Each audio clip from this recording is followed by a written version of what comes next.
Hi guys, and welcome back to our channel Sam the Narrator, and we are here up with another great video. Today we'll be discussing another poem written by Sarojini Naidu titled In the Bazaars of Hyderabad. Before going into the poem, let's discuss about the poet. The poet was born in Hyderabad during the colonial rule in India on 13 February 1879. She was one of the freedom fighters who had great literary talents and inspired the Indians to fight for their rights. She died at the age of 70. She actively participated in the freedom movements. The theme of the poem. The poem means to bring back the glory to the bazaars of Hyderabad by the boycott of British goods and use of goods made in India or by the Indians, one of the ways to stir up the spirit of nationality. She was also called as the Nightingale of India, one of the titles given to her. So, without much further ado, let's begin to read the poem.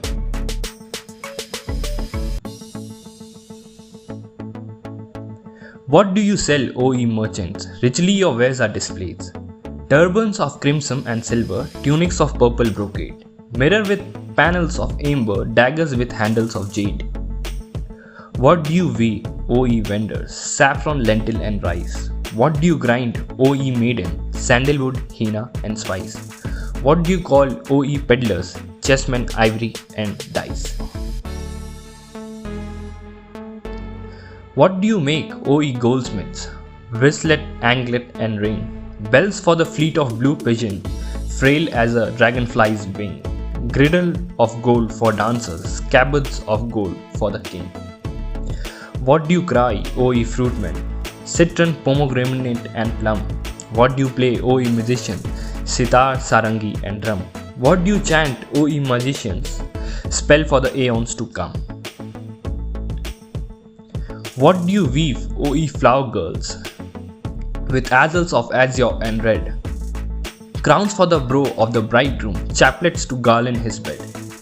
Sheets of white blossom, new garneted perfume to perfume the sleep of dead. Written by Sarojini Naidu.